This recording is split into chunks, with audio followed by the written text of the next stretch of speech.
তো বস, আজকের এই ভিডিওতে আমরা ইন্ডিয়ান সিনেমার বেশ কিছু আপডেটস দেবো। তো চলো আজকের ভিডিও শুরু করা যাক। প্রথমেই আমি যেটা বলবো, অনিক দত্ত দ্বারা পরিচালিত অপরাজিত ছবিটা, যেই ছবিটা যখন রিলিজ হয়েছিল তখন নন্দনে ছবিটার জায়গা পায়নি। এই নিয়ে অনেক আলাপ আলোচনা হয়েছিল, কিন্তু ছবিটা নন্দনে রিলিজই হয়নি। কিন্তু যেহেতু ছবিটা ভালো হয়েছিল, ছবিটা বক্স অফিসে ভালো নাম্বার আনে, অডিয়েন্সের ওয়ার্ড অফ মাউথ খুব স্ট্রং ছিল, ছবিটার যে কারণে ফলাফল খুব ভালো করেছিল। এবার অনিক দত্ত বর্তমানে আমাদের সাথে নেই, আমরা জানি। তো তার পরিচালনায় নির্মিত এই ছবিটা নন্দনে বর্তমানে জায়গা পাচ্ছে। 5ই জুন থেকে 7ই জুন নন্দনে ছবিটা দেখানো হবে। দেখার অডিয়েন্স কি ভিড় করে ছবিটা দেখতে যায় আবারও। পরবর্তী যেটা আপডেট, সৃজিত মুখার্জি দ্বারা পরিচালিত পরবর্তী ছবি, যেখানে একটা হিউজ কাস্ট রয়েছে, ছবির নাম হচ্ছে এম্পেরর ভার্সেস শরৎচন্দ্র। সেই ছবির প্রি টিজার আসছে আগামীকাল। দেখার এই ছবিটা বক্স অফিসে কীরকম নাম্বার আনে, সৃজিত মুখার্জির এই ছবিটা কি দারুণভাবে আক্লেম পায়।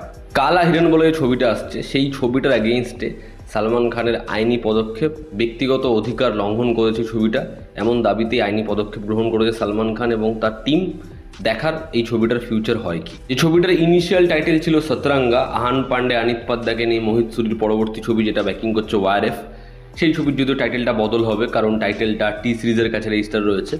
তো এই ছবিটার প্রি প্রোডাকশনের কাজ অলরেডি শুরু হয়েছে। সব ঠিক থাকলে এবছরের অক্টোবরের এন্ড বা নভেম্বরের শুরু থেকে এই ছবিটার ফ্লোরে যাবে, ছবিটার শুটিংয়ের কাজ শুরু হবে। দেখার এই ছবিটা যখন তৈরি হয়ে যায়, ছবিটা যখন বক্স অফিসে রিলিজ হয়, ছবিটা কীরকম নম্বর আনতে পারে, সাইয়ারের মতো কি ম্যাসিভ সাকসেস আবার এই ছবিটা পায়। মালায়ালাম দৃশ্যম বক্স অফিসে ব্যাপক নম্বর এনেছে। ছবিটার এগেইনস্টে যাই রিসেপশন, যাই রিভিউ থাকুক, ছবিটা বক্স অফিসে ঝড় তুলেছে, দুর্ধর্ষ নম্বর এনেছে।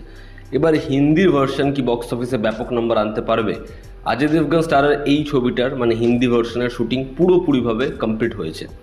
দেখার দৃশ্যম 3 হিন্দি ভার্সন যখন আসে, অর্থাৎ এবছর 2 অক্টোবর যখন ছবিটা মুক্তি পায়, ছবিটার রিসেপশন কীরকম থাকে এবং ছবিটা বক্স অফিসে ভার্ডিক্ট কী পায়। লোকেশ কানাগরাজের সাথে আল্লু অর্জুনের ম্যাসিভ কোলাবোরেশন, একটা অ্যানাউন্সমেন্টও হয়েছিল, এবং সেটার অনিরুদ্ধের যে ব্যাকগ্রাউন্ড স্কোর, নামনা নামনা নামনা নামনা, মানে আমার দারুণ লেগেছিল। তো এই ছবিটার কাজ লম্বা সময়ের জন্য পিছিয়ে যেতে পারে।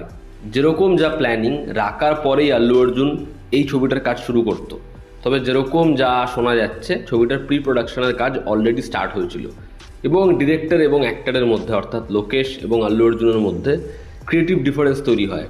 যে কারণে ছবিটার যেরকম যা শ্যুটের ডেট, যেরকম যা পরবর্তী প্ল্যানিং ছিল, সেগুলো সব আপাতত হোল্ডে, এবং হয়তো এই ছবিটার কাজ পিছাতে পারে বা এই ছবিটার কাজ বন্ধ হয়ে যেতে পারে, এমনটাই আপডেট।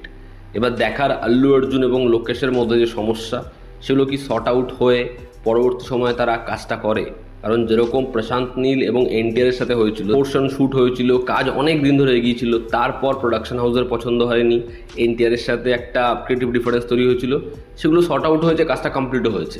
এবার দেখার A23-র ক্ষেত্রে হয় কি, এই ছবির ফিউচার কি, সেটা তো সময় বলবে। দেব, অনির্বাণ এবং শুভশ্রী অভিনীত আপকামিং ছবি দেশু 7, যেটা পরিচালনা করছে দেব, সেই ছবির শুভ মুহূর্ত হয়েছে। এই ছবিতে রয়তব দত্তও রয়েছে। ছবির কাজ গতকাল থেকে শুরু হয়েছে, ছবির শ্যুট শুরু হয়েছে। এই ছবিতে প্রিয়াঙ্কা সরকার, তারও একটা গুরুত্বপূর্ণ ক্যারেক্টার রয়েছে। দেখার এই ছবিটার জনরা কী হয়, ছবিটা হয় কেমন, এবং যখন ছবিটা বক্স অফিসে আসে ছবিটা কীরকম নম্বর আনতে পারে। প্রভাস এবং সন্দীপ রেড্ডি ভাঙ্গার স্পিরিট, এই ছবিটার কাজ দুভাবে হয়েছে। ফেব্রুয়ারি থেকে মে অবধি যতটা পোর্শন শ্যুট হয়েছে, এটা নিয়ে আমি আগেও কথা বলেছিলাম, প্রভাসের একটা বাল্কি লুকের পোর্শন শ্যুট হয়েছে, এবং এই যতটা পোর্শন শ্যুট হয়েছে এখানে কিন্তু ইউনিফর্মের কোনো সিকোয়েন্সেস নেই, কারণ সেগুলো সব হচ্ছে পাস্ট টাইম লাইনে রয়েছে। এবার পাস্ট টাইম লাইনের যেটা পোর্শন, সেখানে ফিজিক্যালি একটা বড় ট্রান্সফরমেশন দেখা যাবে, যেরকম অ্যানিমালের ক্ষেত্রে রণবীর কাপুর দেখা গেছে, ঠিক সেরকম। এবং সেই লুকটাই আবার কাইন্ড অফ রয়েছে কালকি চ্যাপ্টার 2-তে। তো যেটার কাজ প্রভাসের পক্ষেও করাটা অনেক সহজ হবে। এবার এই যে লিন লুকটা, সেখানে প্রভাসের ক্যারেক্টারের পুরো ইউনিফর্ম নিয়েই কাজ। এবার সেটার কাজ বর্তমানে শুরু হয়েছে বিমল থিয়েটারে, তারা আপাতত শ্যুট করছে তার নিকটবর্তী এরিয়াতে, যেখানে একটা হিউজ কাস্ট, ছবির সাপোর্টিং কাস্টকে নিয়ে ছবির বর্তমানে টকি পোর্শনের কাজ চলছে, এবং যেখানে ছবির এই প্রেজেন্ট টাইমলাইন শেষ হওয়ার পর তারা পাস্ট টাইমলাইনের কাজ শুরু করবে। তো দেখার প্রভাসের এই যে ট্রান্সফরমেশন, সেটা যখন আমরা স্প্লিটে দেখি, সেটা আমাদের কী লেভেলে মজা দেয়। তো এই ছিল আজকের লেটেস্ট আপডেটস। তোমাদের কি অপিনিয়ন জানিও, জনতা আমাদের পাশে আছে। আবার দেখা হচ্ছে, টেক কেয়ার।